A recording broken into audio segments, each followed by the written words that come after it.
Hello viewers, how are you? During this meeting, I'm going to discuss with you about the System 1 and System 2, two thinking by Daniel Kahneman. And these uh, findings have been derived from his book. And for more details, you can read his book. So let me share a slide with you.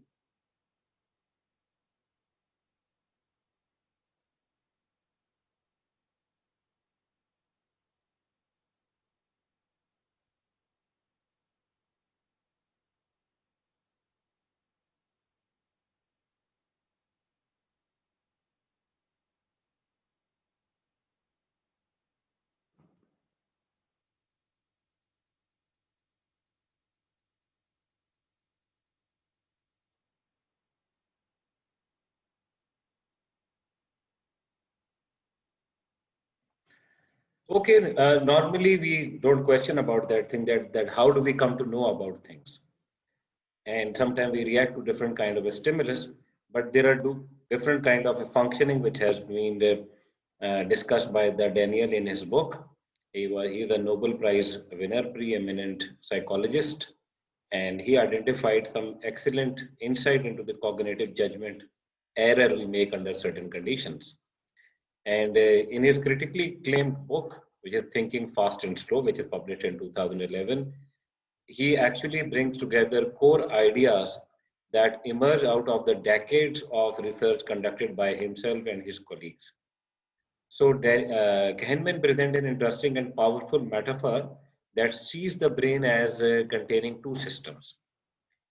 This table is summarizing that these two systems, system one thinking and system two thinking. And so this is, if you look into the first phase, that intuitive, system one is intuitive and automatic in that you have a little control over what you see, hear or feel as you respond to a stimuli.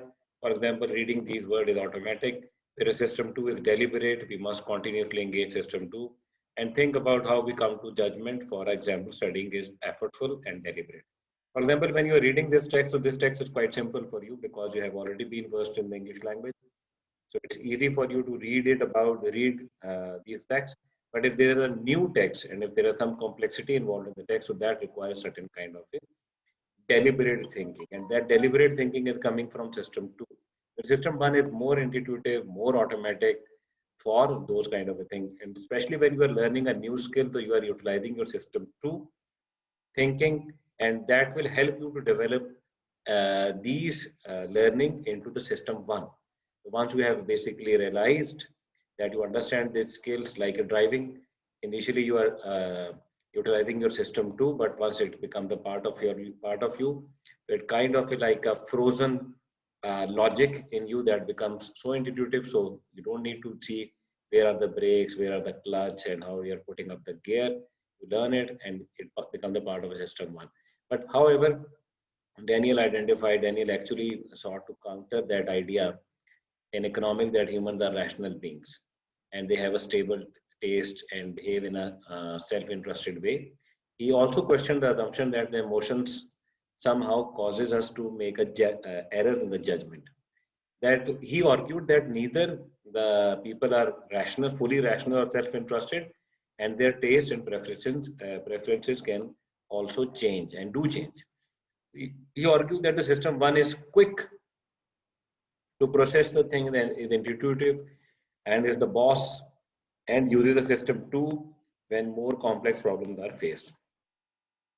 System 2 is more methodical, more effortful, however, more rational, and system 2 is also lazy and takes some shortcuts. And there, I can give you an example of a, like that example is 2 plus 2 is so instantly you can know the answer, but what about 27 into 13? That requires certain kind of a judgment on your part. That requires certain kind of a cognitive processes on the part, and that is the utilization of the system too. However, it is not like that the brain, there is a brain within the brain. These are kind of the metaphors which has been used to understand the processes of the cognitive process in the brain. So it's a one way you can understand the brain processes. And system one is more emotional, feels, can make judgment based on their feeling. And rational system two thinks it's the boss and make rational judgment. However, really the system one is the boss and influences the result of system two. So, what did you notice as you try to solve the problem? The problem which are more complex, in which the system one is going to use the system two. So somehow, if there is a in both in these cases, like an example of 2 plus 2 or 27 plus 27 into 13, uh, system 1 called upon system 2, and system 2 resources were severely taxed or depleted, and this is a term which has been used by the Kahneman as ego depletion. Ego depletion means if the system 2 is utilizing, if the system 1 is utilizing system 2 very much, and so that high usage of system 2 leads to the ego depletion. And ego depletion means that when you're doing complex tasks or faced with complex problems, your cognitive resources are taxed quite heavily. And hence, there is a great probability for making some kind of a cognitive errors or mistakes. And you can be distracted.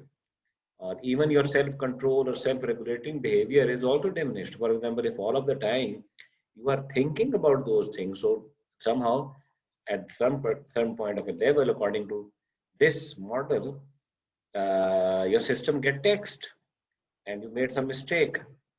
And if you are basically restraining yourself or on the diet, and if there is a delicious donut come in front of you and you think, now this is I have been restraining myself for so long, and you're keeping yourself in that environment of bakery for so long. So then system two text, and this is kind of ego depletion. That's why the people are leaving those good habits of diet under these circumstances. So this is quite important, that this is the process of the perception, and we make some errors, and this is the one way through which you can understand cognitive processes of the brain. You can see a lot of videos of the YouTube. I have also uploaded some videos on the Moodle LMS as well, and all things which we have discussed so far is discussed under the perception. And in many ways, that makes us humans. We have inadequacies, we have creativities, we have self-centeredness, and that makes us unique. And many researchers and theorists are trying to make a sense of the things what the humans are doing and why they are doing. So that's one way through which they can understand. This is also one way through which they try to understand what the humans are all about. And this is perception and cognition are very exciting field for the research and theory. And now you have the solid foundation of perception process, schemas, and cognitive processes, and that will help you to understand the further questions about humans, which I'm going to discuss in my coming slide. Okay, so that's it for today.